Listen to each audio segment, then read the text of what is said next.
Hello and welcome to Sam-Splaining Science. I'm Sam. I'm your host. I'll be Sam-Splaining the science. And today we're talking about a few Black scientists in history in honor of Black History Month. In the first year that I did my podcast, I had a Black History Month episode where I highlighted 4 Black scientists in history. And we're doing that again this year, but a little bit differently. So we're going to have 2 episodes this month. I've been consistently posting every other week, so I'll be doing 2 episodes in February. So I will be talking about 2 Black scientists in history per episode, and not only giving their biography like I did the first time around, but also diving a little bit deeper into the science and their contributions to science. Because of course I have to Sam-splain the science. So that's what we'll be doing. I hope you enjoy it. Let me know if you do. But before we get into that, hi, how are you? I hope you've been doing well. I've been okay. I've been cold. It has been below freezing in New York for 2 weeks now. I think one day this week it got to 33 degrees Fahrenheit. But the lows have been like 10, 8. One morning I woke up to go to the gym and I saw that it was 8 degrees outside and I said, not today. Not today. It's been awful. Just about 2 days after episode 54 posted, which was about snow and ice, ironically, New York got a pretty gnarly snowstorm, and that snow is still here because it's been below freezing since the storm. So that's been an adventure. It's been a lot of fun. It's great. But other than the cold, I'm fine. I have no complaints other than the cold. Really, the cold is my only complaint. And I guess on top of that complaint 1A is that there's no end in sight for it, which just doesn't seem fair, you know? If it's going to be 11 degrees, fine. But show me 46 degrees in the forecast, you know? And it doesn't. Every day, it's high of 23, high of 22. I'm like, I didn't sign up for this. I don't think anyone signed up for this. Anyway, enough complaining. Let's focus. We will get into some Black history and science intersection. I think it's really important to talk about the contributions of Black scientists throughout history. One, because oftentimes they didn't get recognized for their contributions the times that they had contributed.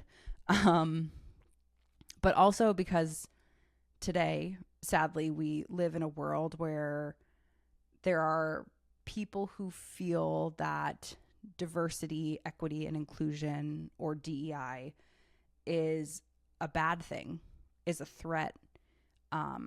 They believe that DEI causes problems and they want it out and they want it erased.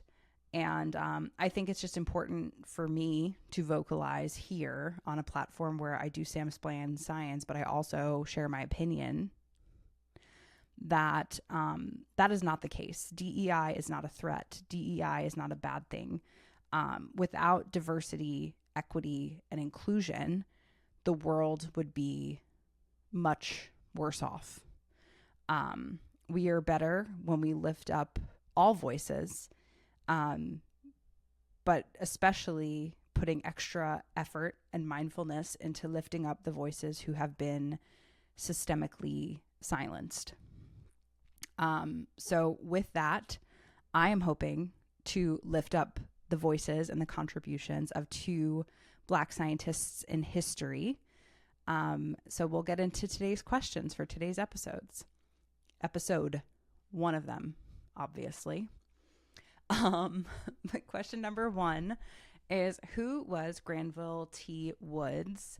And a little like sub question is, how do we use Granville T. Woods' power pickup device today? So We're going to talk a little bit about Granville T. Woods and who he was and his contributions to science and engineering.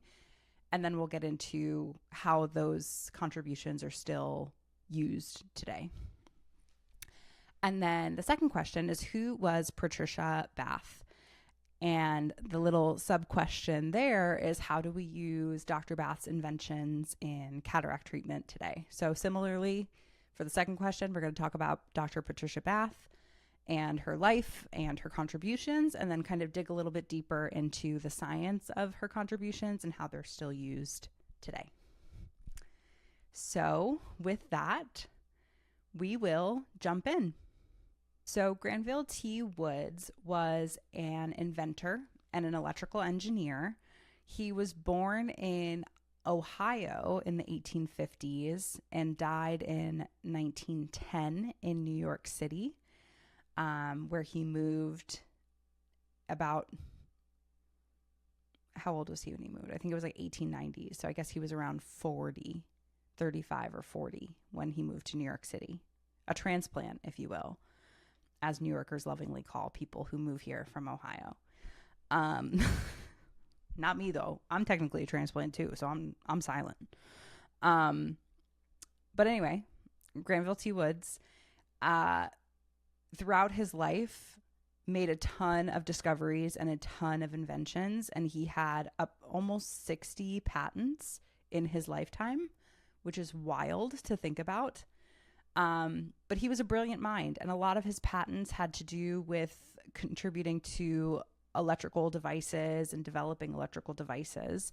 But his first patent was for, was it his first patent? Let me not say the wrong information.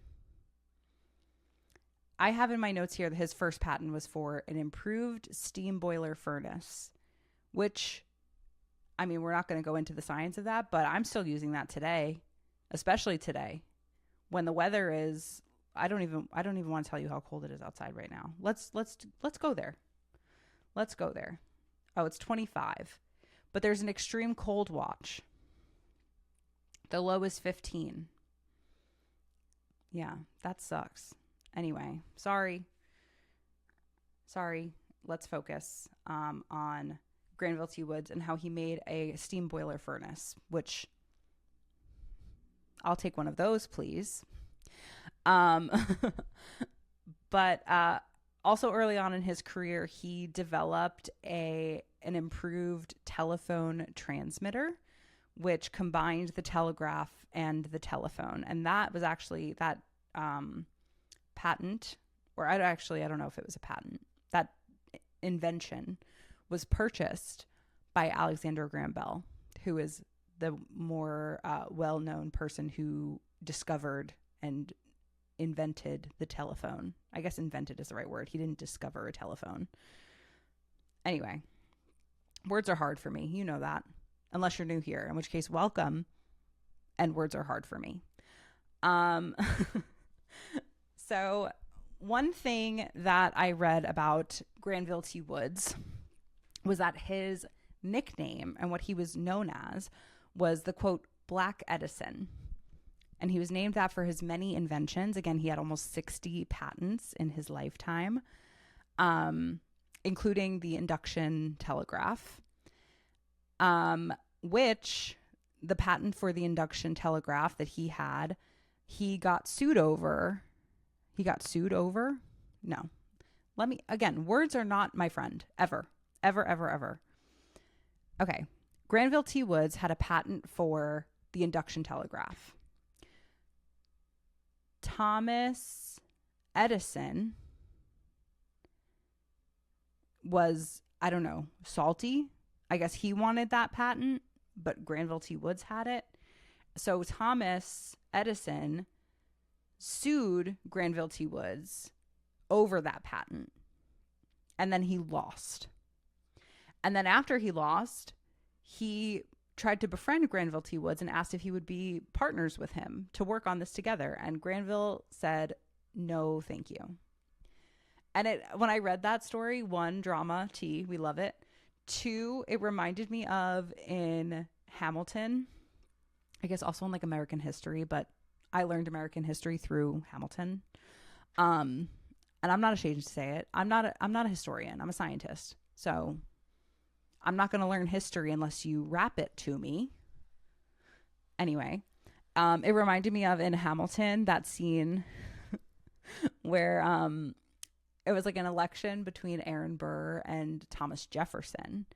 And Thomas Jefferson ended up winning after Aaron Burr was like running this campaign talking crap. I saved myself, YouTube, don't yell at me.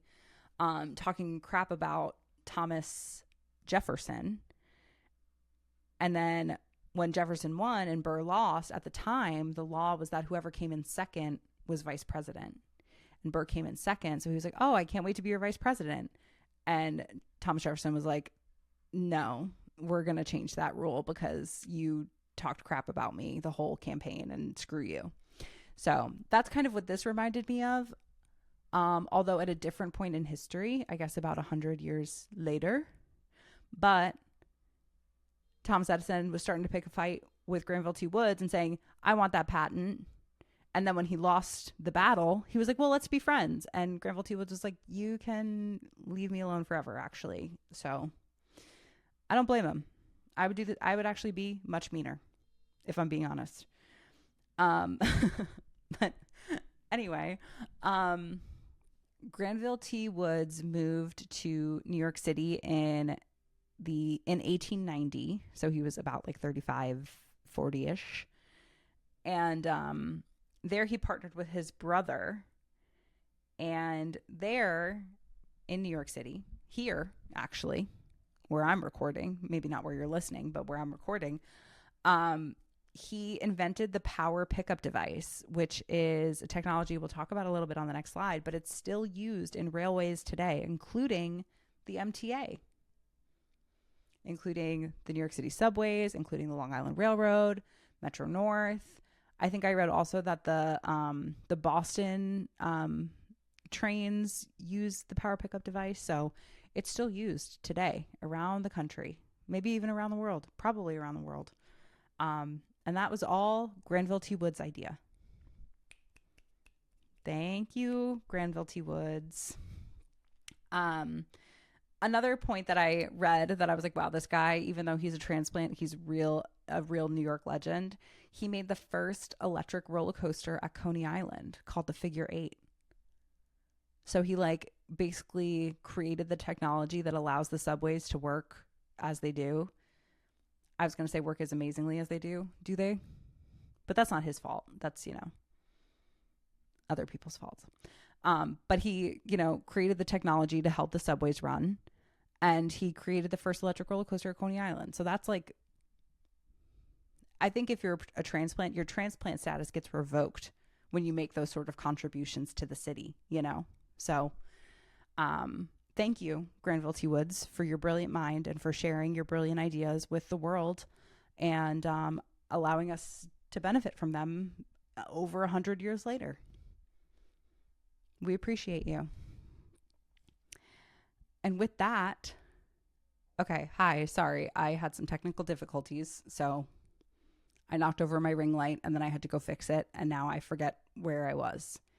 But I think I was transitioning from question 1 to question 1A to talk about Granville T. Woods' power pickup device and how we still use it today. So for those of you who may not know, just kidding, I think everyone knows that trains run on 2 parallel tracks that are often made of steel, usually. And then for electric trains, there is what's called a third rail, which is basically an electrified rail that carries current or power through the rail to electrify and provide energy to the train. The only way that this works is with Granville T. Woods' discovery. Again, it's not a discovery, Sam. It's an invention. He didn't just find it. He made it. His invention of the power pickup device.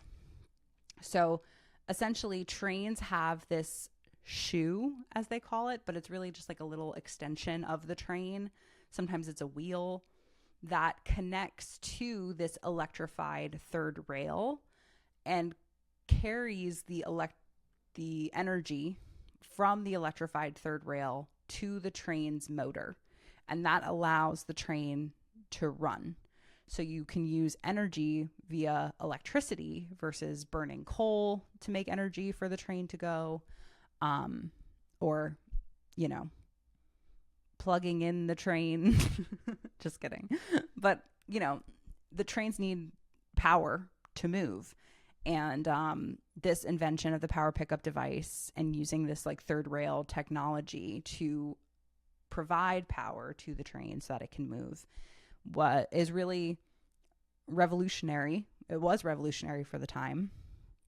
And it's very reliable and still used today. Oftentimes this third rail will have this like protective cover, and you may have heard about this third rail is like, oh, it can kill people. And it has a very high voltage. Like, it's very dangerous. You shouldn't go look for it and touch it.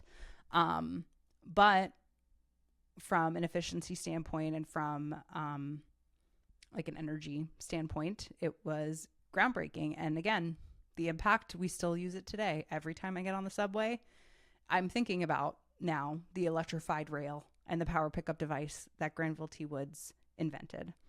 So just a little micro samsplaining of Granville T. Woods' invention of the power pickup device. Fun stuff.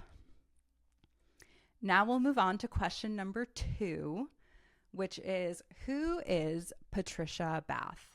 So it should actually be Dr. Patricia Bath. That's my fault.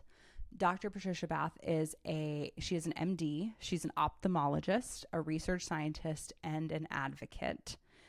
She went to Howard University College of Medicine for her MD and then moved to New York City. That's 2 for 2 now. I don't think either of the ones I have planned for the next episode are from New York City. Maybe I should plan for that, though. I'm sure there are more scientists from New York City. Plan for BHM Ep2 from NYC. I don't have a bias for my own city or anything. But anyway, she moved to New York City after her MD, and she interned at Harlem Hospital and Columbia University. And again, her specialty as an MD is ophthalmology, which, if you don't know what ophthalmology is, it's basically like an eye specialist. So in addition to just like standard eye exams to test your eyesight, they can do like surgery on your eyes if you have like a scratched cornea or something. It's much more like clinical intervention for your eye versus just like a standard workup of your eye, if that makes sense. And she practiced ophthalmology at Harlem Hospital and Columbia University. And during her time there, she realized that there was a discrepancy in the patient populations between those two hospitals. So at Harlem Hospital, she had about half of her patients that had severe visual impairment or blindness. And at Columbia, they didn't have, like, there weren't as many patients there who had as severe of visual impairment or blindness. And from a retrospective study that she conducted at these sites, she concluded that blindness, specifically among Black patients, was double that of white patients. And she found that at Harlem Hospital, she was seeing more Black patients, and at Columbia Hospital, she was seeing more white patients. And that discrepancy, primarily driven by race, also resulted in her seeing more patients who had severe visual impairment and blindness. And she also concluded that Black patients were more likely to experience visual impairment and blindness compared to white patients because Black patients tended to not receive proper access to ophthalmologic care. That's a hard word. And we've already discussed how words aren't my thing. Ophthalmologic. Yeah, ophthalmologic. Okay. Third time's a charm. Anyway, basically what she found was that Black patients tended to not have access to this care, which for your eyes, if you're having issues, early intervention is key to prevent permanent vision loss. But because Black patients didn't have access to ophthalmologists early on in their symptoms progressed and got worse and eventually became severe to the point of severe visual impairment and blindness. All because they didn't have the proper access to the ophthalmologist earlier on in their disease course. So with this, she created something called community ophthalmology, which combines public health, community medicine, and clinical ophthalmology to underserved populations, which has saved the sight of thousands of people whose problems with eyesight would have otherwise gone undiagnosed and untreated. And this includes care for school children who may need glasses to read in school, but could also be adults as well who are experiencing visual problems in underserved communities. So I read about that and I thought that was really important, because what is science and discovery if not being motivated to help our communities? And Dr. Bath was able to identify the discrepancy, identify the cause of the discrepancy, and then create a solution to address that discrepancy. So I just thought that was a very cool story and wanted to share that. After her time in New York City, Dr. Bath joined UCLA and Charles R. Drew University as an assistant professor of ophthalmology and surgery. And so she went to California, which is a choice. You do you, girl. Me personally, I'm staying here, but I respect it. And you know why I respect it? Because she there at UCLA and the Charles R. Drew University became the first woman faculty member at the Department of Ophthalmology at UCLA's Jules Stein Eye Institute. And she eventually became the first woman in the U.S. to become the chair of ophthalmology residency training program, which is pretty cool. Quite an accomplishment. In addition to her clinical work there, she also did a lot of research focusing on laser science to develop techniques for eye surgeries. And this led to her invention of the laser phaco probe, which removes cataracts or protein buildups in the eye. And we'll get into that in the next slide. And she also developed the keratoprosthesis device, which allows for the replacement of the cornea of the eye. And in addition to her engineering work, clinical engineering, she also has done a lot of advocacy to ensure fair and equal access to eye health care, as we talked about with her community ophthalmology venture. But she also supports global initiatives to help newborns with vitamin A suppression, which can have an impact on newborn vision, and also to vaccinate kids against measles, which can cause blindness. In the biography that was written about her, that is cited below, of course, she is quoted saying that sexism, racism, and relative poverty were the obstacles which she faced as a young girl growing up in Harlem. So I think it's really important to note that a woman as accomplished as Dr. Bath was, all that she did in her career, all that she did for her community, in order to do those things, she had to overcome a lot of adversity. And I think that just makes it even more special. And it's very inspiring to read about. I highly recommend you check out the links below to learn more about Dr. Bath. But we thank you, Dr. Bath, for your contributions to your community, to spreading information about eye health and promoting access to ophthalmologic care. And And yeah, just being a very inspirational figure to look up to. In addition, I did want to, hold on, I have to move my bubble on YouTube. My Glinda bubble has to move. I think this is good. Hopefully that's fine. Okay.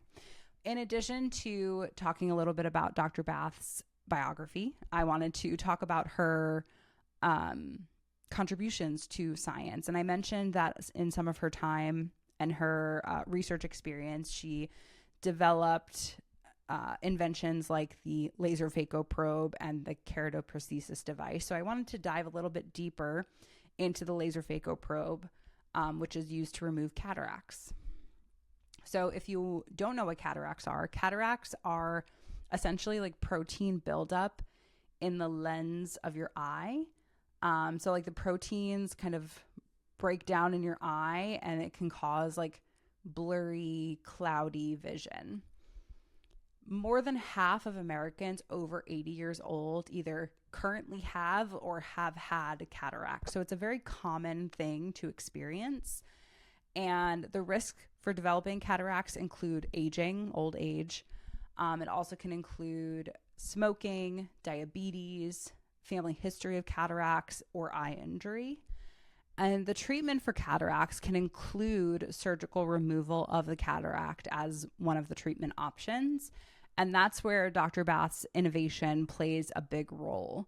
So the process of a cataract removal surgery includes cutting like very small incisions into the lens of the eye, essentially, and using this like laser phaco probe to make those small cuts to reach the cataract so that you can remove it.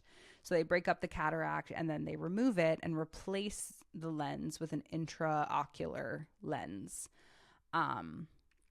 So her development of the laser phaco probe is like common practice, like standard practice for treating and removing cataracts surgically. So her innovation here is groundbreaking, and still it's like standard practice to use today. Like if you or I are to get a cataract in our eyes, we would probably go to an ophthalmologist and use the technology, or the ophthalmologist would use the technology that Dr. Bath created. So that's pretty cool. I wanted to share. One other thing that I missed on my notes here, but I did want to address that Dr. Bath passed away relatively recently, about 7 years ago in 2019. So she is a Black scientist of history, but it is very recent history. And I think that's also important to note, going back to her quote about growing up and experiencing sexism, racism, and poverty in Harlem. She grew up in not the distant history. Like she was common era. What's this current era called? Like, you know how it's like Jurassic and Paleolithic or whatever, the common era. Like, she could have gone to school with my grandma, So it's very recent history. But her legacy and what she left behind has a real impact on eye care and ophthalmologic care even today. And I'm sure it will for a very long time. So thank you, Dr. Bath, for your contributions and for improving the lives of not only your patients and your community, but the many patients that will eventually require your care. So thank you. Okay. And with that, we have our takeaways for the episode. Firstly, happy Black History Month. This is one of 2 episodes this month that will cover Black history / science intersection. So I hope you enjoyed it. There's more to come. But on this episode, we talked about Granville T. Woods, who was an electrical engineer and an inventor who, among the many things that he developed, included the power pickup device that is the basis of the third rail system. So I am calling him the MVP of the MTA. And if you disagree with me, argue with the wall. We also talked about Dr. Patricia Bath, who was an ophthalmologist, a researcher, and an advocate who contributed to the invention of key tools that are currently the standard practice for cataracts treatment. So her legacy is continuing to impact patients and probably will for the foreseeable future. No pun intended. Boo. I know. I gotta go. Okay. But the last point that I have here is that diversity is important. I talked about it a little bit at the beginning of the episode, and I don't want to ramble too much, but I do just want to emphasize that I think diversity is incredibly important. Not only diversity in background, racial background, ethnic background, but also in like backgrounds in terms of thought, like diversity of thought is very important. And I think that depending on how we grow up and where we grow up and our life experiences will all have us thinking in a different way and addressing problems in a different way. And that's why DEI is so valuable, is because you're bringing together people who see the world differently to address a similar problem.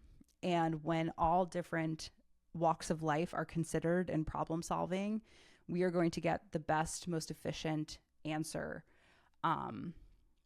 to that problem that can have a beneficial impact on everyone, not just one particular group from one particular walk of life.